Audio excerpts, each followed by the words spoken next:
Hi, my name's Lori Rayfelt, and some of you know me. I'm actually a retired Army major, and in 1980, I was an airman who was very ordinary, who saw a UFO, which was very extraordinary, and I'm the real deal. There are many of us who are the real deal, but the reason I'm doing this video is because we have people out there in social media who are expounding themselves as being the real deal when they're far from it. And recently, as you know, we're going through the coronavirus pandemic. And that's something that we all need to take very seriously. I know I do. I'm a elderly person, so 60 and over, we got to watch it. And so for anyone out there who is not a scientist or a doctor or a medical doctor or somebody from the CDC that's downplaying this pandemic virus, they need to shut up. They need to not give their opinion on this. We need to be listening to the experts, the real experts.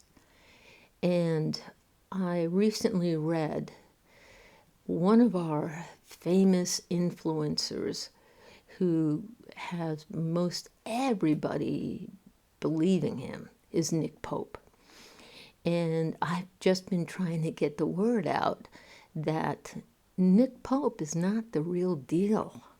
In fact, Nick Pope has probably caused more damage than good. I wish I could say differently because I too believed he was a sweet, nice, very smart, genteel kind of guy. And someone I would have been friends with. And I always thought he was just like Peter Robbins, who I think is upstanding, although anyway, Nick Pope is no Peter Robbins. And I don't take sides with anything. Some people think that, well, you must take sides. No, I don't.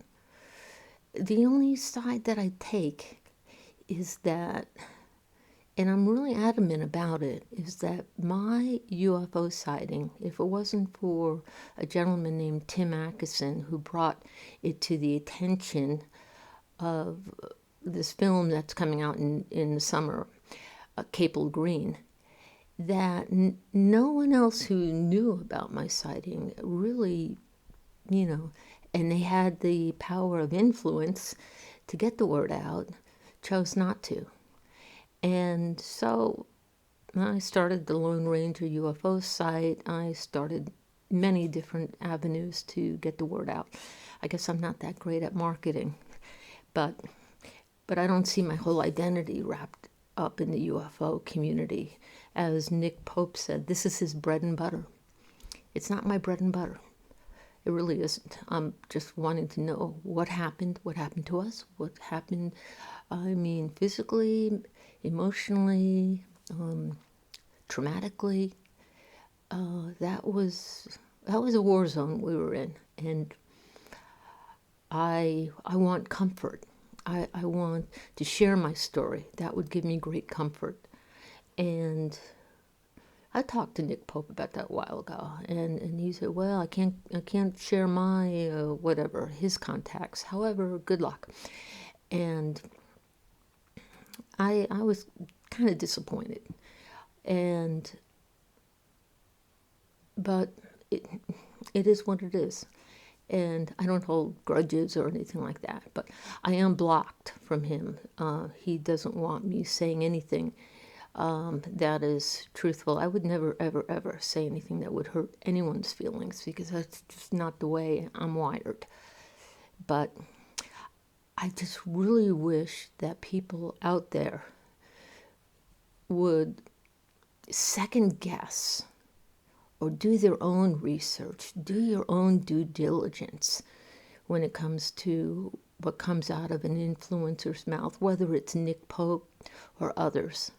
But right now, Nick Pope has nothing to do with the Rendlesham Forest incident or the East Gate incident, which happens to be the one in February 1980, which is precursor to RFI. So EGI, RFI. Well, I just wanted to share that with you, and feel free and leave whatever comments you want. I don't intend to ever be popular. It's not my intention.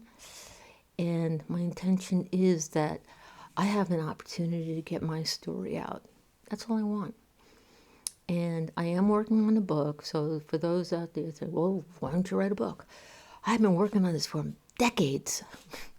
I really have. It's nearly done.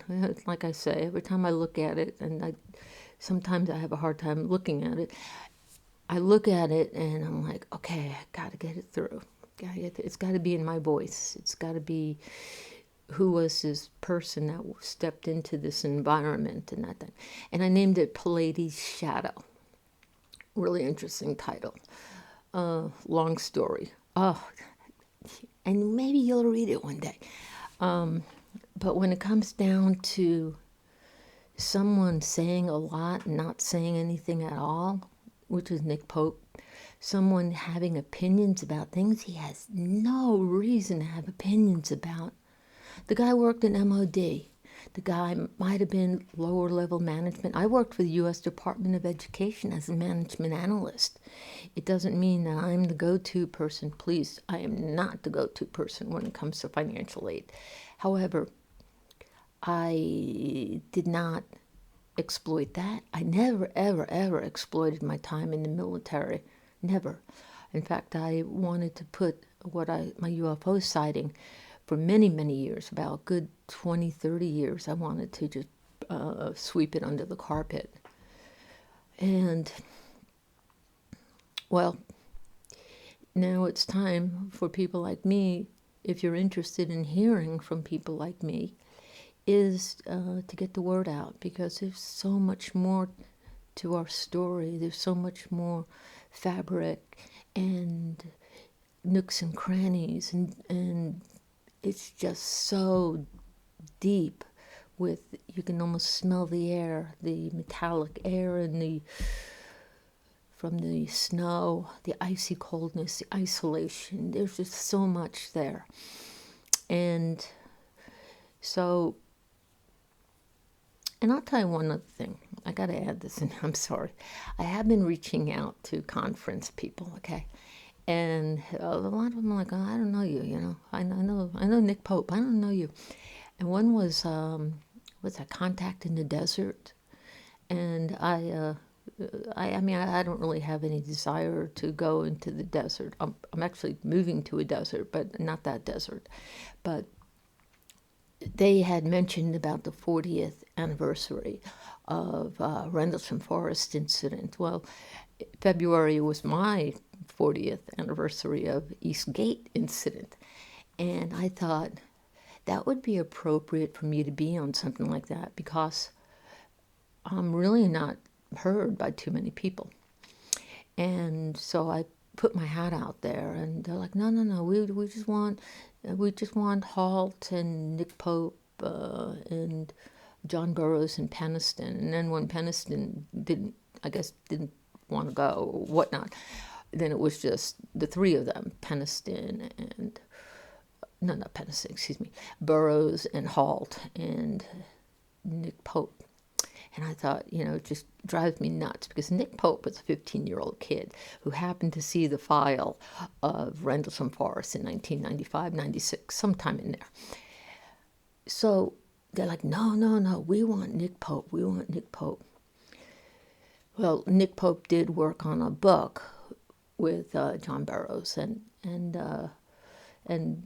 Jim Peniston, and it ended up that Jim Peniston wanted to take the reins in his own hands, thank God, and wrote an amazing book, the Rendlesham, the Enigma. And And then there's Eastgate, Left at Eastgate, another awesome book. But I can't really say this book, what that Nick Pope wrote, because I haven't read it. So there you go.